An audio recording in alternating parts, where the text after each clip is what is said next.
Oh, sorry, did I scare you? Did someone knock on the door? You didn't knock on the door, did you? Did you? Did you knock on the door? Okay, I just wanted to make sure. Alright, now anyways, I am going to go through some more of my records. And let's see here. Let's see where we leave off. Okay. Alright, so this one is Atomizer by Big Black.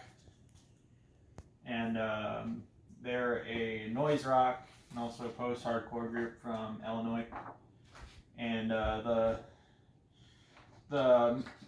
vocalist of this group, Steve Albany, he's very smart guy and also just very talented musician. But he's like and also an audio engineer, and he's produced several albums, hundreds of albums, like several groups. Like he probably produced like a lot of maybe your favorite albums of the 90s or 80s or early 2000s. He's produced a lot. And this album was also, they have another album called Songs About Fucking that came after this one that's actually more popular than this one, but I prefer this over that album. But this is still, but anyways, this group was kind of seen as a big influence on what would later become industrial rock music, even though they weren't really an industrial rock band, but I can kind of see some people maybe mislabeling them as one. And they also used a rolling drum machine. They didn't have a drummer, so they used a rolling drum machine, and they always credited the rolling drum machine almost as if it was a member, I remember. So anyways, now let's see. Okay, this one is Future Days by Can. This is actually my favorite album by Can, though. And Germany had a very influential scene in the 70s with krautrock, and also a lot of early electronic music was usually from Germany. And krautrock was probably Germany's most influential scene. And this group Can is probably the most well known in the krautrock scene, I'd probably say. And they were obviously a krautrock group. And this is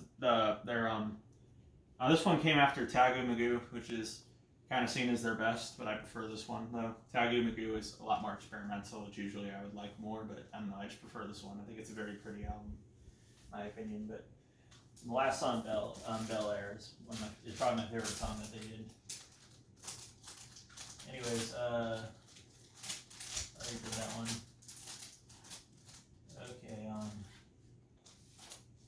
Okay, so this one is Master of Reality by Black Sabbath. And this is my favorite Black Sabbath album. It's actually the only Black Sabbath album I own on vinyl too. And I got this at the record store in Atlanta. And but yeah, this is a really good this is my favorite album by Black Sabbath though, and it's also probably one of my favorite metal albums, like out of the really early metal albums. I'd probably say it's my favorite out of those. And this album was a very big influence on doom metal, what would later become doom metal. And I can maybe even see some people seeing this almost as like one of the earlier acts of Christian metal, I guess. Especially the song After Forever, just because it's a very religious song. Because I mean, you wouldn't really expect that, but I think I've heard that pretty much every single one of the members of Black Sabbath is Catholic, which is kind of ironic because they were, back in the day, people accused them of being Satanists, but every single member was Catholic, so I don't know. But anyway, so well, it's not Catholic, some sort of Christianity, but I already did that one too. All right, let me see here. Okay, so this one is Alive 2007 by Daft Punk. And this is one of my favorite live albums. And this is my favorite release that Daft Punk has done. Now, this album, Alive 2007, so basically this is kind of cool. So what they did is they had something called Alive 1997 too, and they basically took a bunch of their own music and they mixed them with some of their other songs. I don't know if you know how the music is usually like the buy it, fuse it, break it, like hard a bit or fast, or all that stuff. They kind of took those ideas and kind of mixed them up, mixed all their songs together, and made it into like other different types of music. But it's really, really good. This album is, and it's definitely better than Alive 1997. But There was never an live 2017, unfortunately. I think a lot of people were upset that there wasn't a live 2017, but oh well. They probably couldn't top this one, I would think. But yeah, it's a really great live album. Anyway, so okay, this one is The Downward Spiral by 9 Inch Nails. And when I first got really, really into music, this was my favorite album.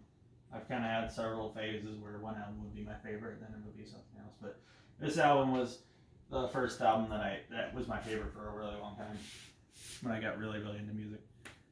And it's also not even my favorite 9 Inch Nails album anymore, but it's my second favorite 9 Inch Nails album, though. But my favorite's now The Fragile, but this is still a really great release. So this is a concept album that kind of follows the downfall of someone's life and their eventual drive into suicide. The album is very depressing, has a very, very abrasive and noisy, and one of the kind of more abstract releases, I guess, that really kind of hit into got really, really big. The song Closer, which is the most popular song on it, I'd probably say it's a song about sex, and then the song Hurt, Johnny Cash covered. And Hurt is one of my favorite 9 Inch Nails songs. Alright, hey Duke, what's up, buddy? Okay, this one is The Shape of Punk to Come by Refused. And this is a very, very influential punk album, especially for alternative metal bands, even though they weren't a metal band, but they kind of had a metal sound. But Refused is a Swedish post-hardcore group. And groups probably like Linkin Park, and I can see Korn being influenced by this.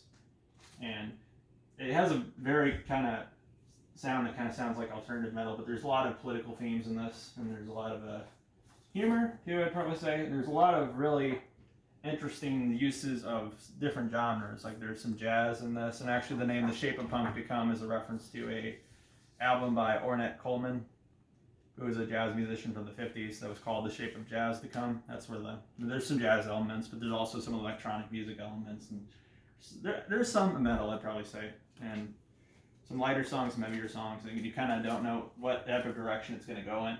There might even be some parts that might scare you if you haven't heard it before, because the burst of energy that it kind of has. But yeah, this is a really great release. One of my favorite punk albums too. So one of my yeah.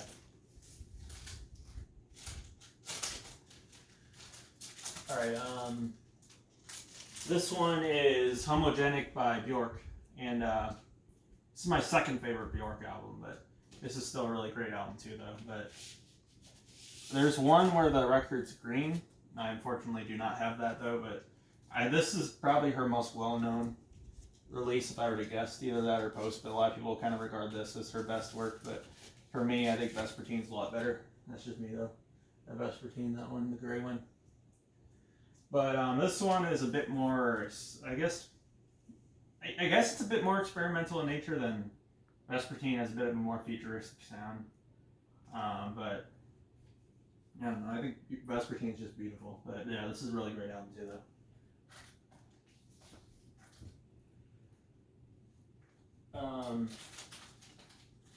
Let's see. Okay,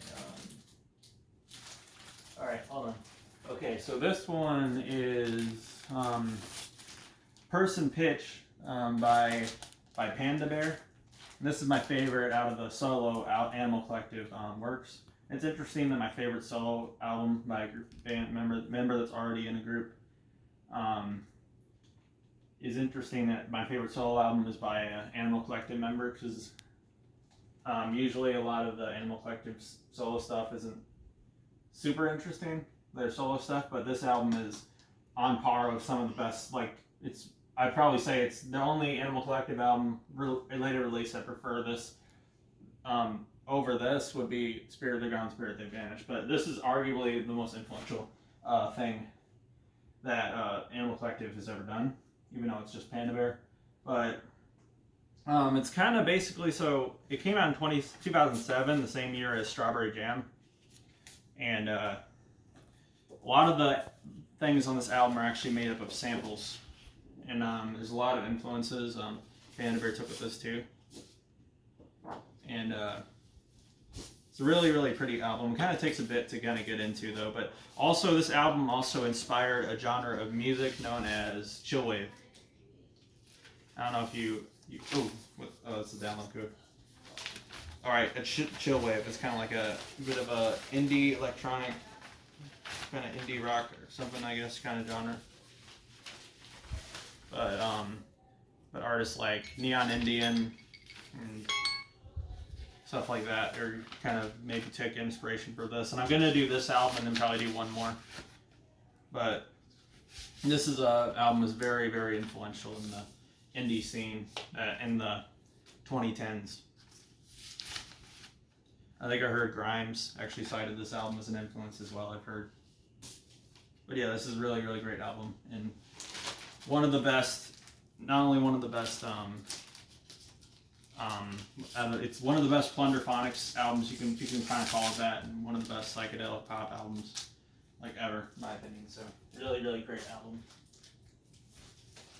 I'm going to do one more and then we'll call it for a day. But, okay. Well, this seems a bit fitting to kind of get into. So, you probably already know this one. To Pimp a Butterfly by Kendrick Lamar. A lot of people consider this to be the greatest album of the 2010s. One of the greatest hip hop albums ever released. Kendrick Lamar's undisputed masterpiece. All this stuff. It's basically a lot of critics love this album. A lot of people put this at the year-end list, best album of the decade, all this other stuff. And while it is one of my favorite albums of the decade, it's not my all-time favorite of the decade. It's not actually only my third favorite album of 2015 though, but maybe a bit of an unpopular opinion, but yeah, but it's still a really great release and has a really, really great message. It's very well produced. A lot of people worked on this as well. And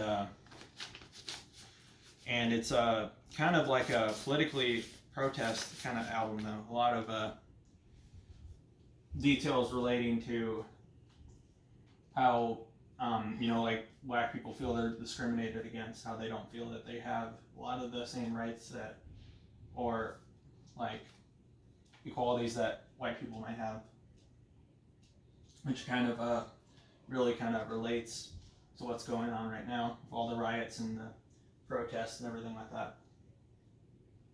And yeah, I guess if you were to say this album was ahead of its time, it would be a bit of an understatement, because I even remember the little Tupac quote thing where he was saying how he felt like if things don't change soon, there's going to be riots, there's going to be murder, all that stuff, and that's what's happening now. But anyway, so now, one more thing I might say about this before I go, but I remember when this album first came out, when I didn't listen to it yet, I heard some kid in the back when I was in class, and he said, "Hey, have you heard the new Kendrick Lamar album?" And he was like, "No, it's awful, it sucks." And I was like, "What? What do you mean?" And I didn't listen to it yet. I didn't hear people talking about it yet, but I heard a couple kids saying they thought this was awful. When I listened to it, I fell in love with it, and I was like, I don't know why. I don't know why they would even think it's bad, because of how critically acclaimed and everything it is. I don't know, but they're crazy. And it's also arguably today probably more popular than Good Kid, Mad City, which is also a really great album too. But yeah, To Pimp a Butterfly is definitely. I don't know how you wouldn't have heard this yet, but yeah, this is a very, very important part in the hip hop world, and very, very one of the most well known releases in the history of hip hop, I'd probably say. And I was really angry when it didn't win the Grammy in 2015. It lost to Taylor Swift. I was very, very pissed. But I don't know. But it's all right. I don't know.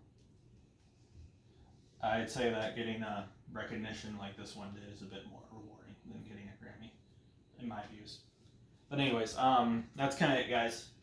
So hope you guys like this video. And hold on one second. And I'll see you in a couple days. Goodbye.